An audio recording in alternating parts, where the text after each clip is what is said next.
Good morning, students. Now, last day we have already find that capacitance value, right? Today we are going to compare this one, right?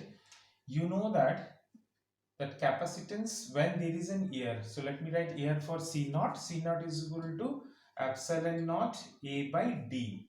Is it right? Where this is positive and negative plates between the two plates, and here air. Air होगा तो electric field को हम लोग E naught लिखेंगे. Is it clear?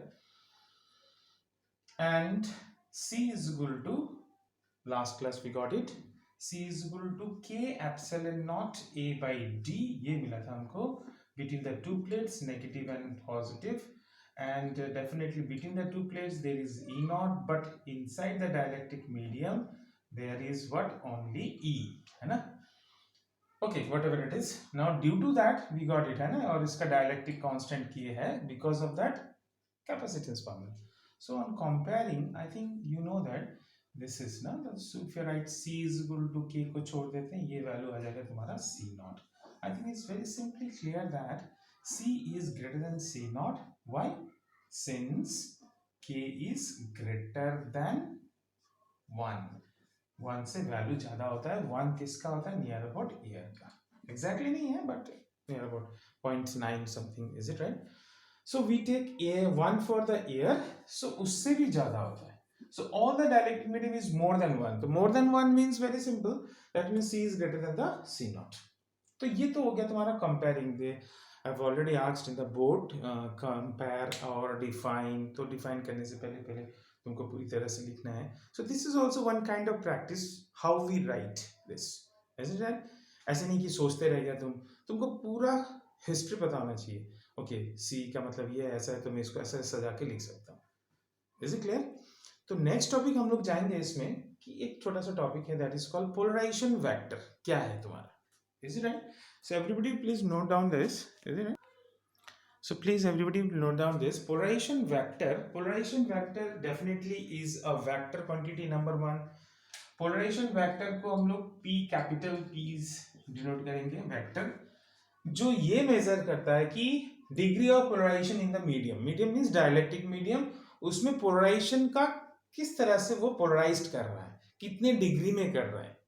So for that we definitely you can write also the definition like it is defined as the product of number of molecules. Let me write n number of molecules. Okay, इसको ऐसे लिख लेते हैं. number of molecules per unit volume. yes, volume में हम लोग इसको define करेंगे.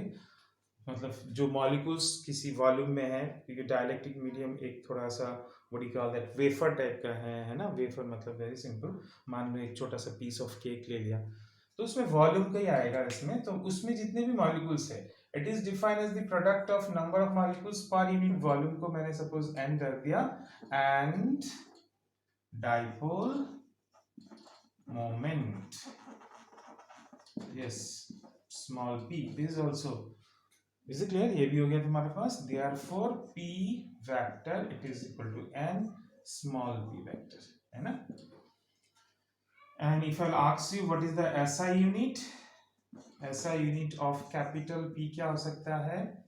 इज, तो वेरी सिंपल, पर यूनिट वॉल्यूम. वॉल्यूम मतलब मीटर क्यूब, और इसका मीटर कूलम. तो क्या हो गया? Coulomb per metre square. Is it right? तो पोलराइजेशन वेक्टर एक बहुत इंपॉर्टेंट टॉपिक है तुम्हारा कि हाउ ये पोलराइजेशन जो होता है कितने जल्दी होता है. Is it right? तो उस डिग्री को मेजर करने के लिए हम लोग बोलते हैं polarisation vector. Is it clear? Let's see the new topic today. Yes, चलो हम लोग एंड तक पहुंच ही चुके हैं तुम्हारा सेकंड चैप्टर के. Right? Energy stored in a capacitor. Is it right? So this is a capacitor. Is it clear? Once again, connected with definitely a source. Without that, it cannot be charged. Suppose positive and negative. So this become as positive and this become as negative. Distance as usual. जो तुमको पता है, right? So you know what happened here?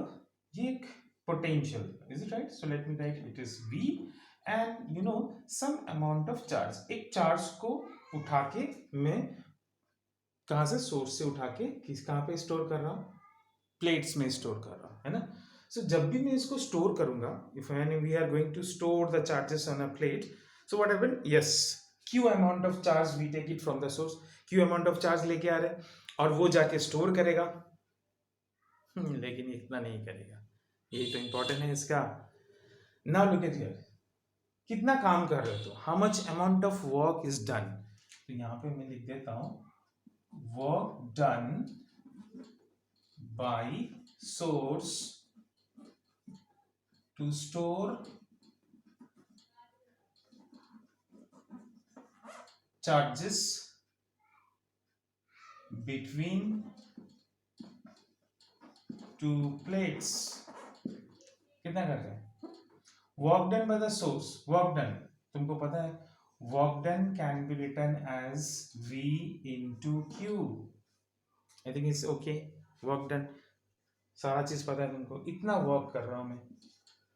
This work done is only possible, है ना, therefore we can say work done. जब तुम काम कर रहे हो तो डेफिनेटली उस सोर्स के पास उतना एनर्जी है, therefore it means, better you write, it means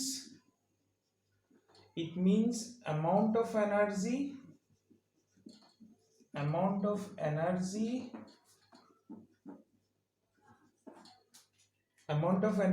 given by source is okay. VQ, अगर तुम काम कर रहे हो तो डेफिनेटली इतना एनर्जी तुम भेज रहे हो, बट स्टोर उतना नहीं करेगा. लेकिन मेरा टॉपिक क्या है, स्टोर का है, एनर्जी स्टोर्ड. सो देखते हैं क्या होता है इसमें, है ना. अब हमको फाइंड करना है कि कितना एनर्जी स्टोर कर रहा है. Is it clear?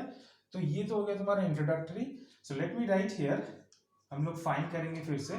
Late DW is the small amount of work done to store charges DQ. ये DW, ये DQ. तो फिर वर्क डन क्या लिखेंगे, DW is equal to V into DQ. Is it clear? Is it visible in the video? हाँ चलो ठीक है. Sorry, ये visible नहीं है ना, तो I have to remove this and once again I will write let DW the small amount of work done to store the charge DQ, है ना. यहाँ मिटा देता हूँ मैं.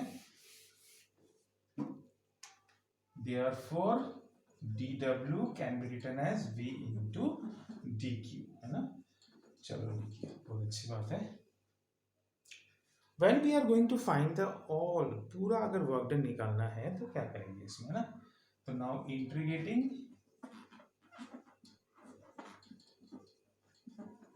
both sides, है ना. So integration of DW, integration of VDQ, है ना. इंटीग्रेशन करके देखते हैं कितना आ रहा है हमारे पास. is W, है ना. So let me write here it is, ठीक है, W is equal to V.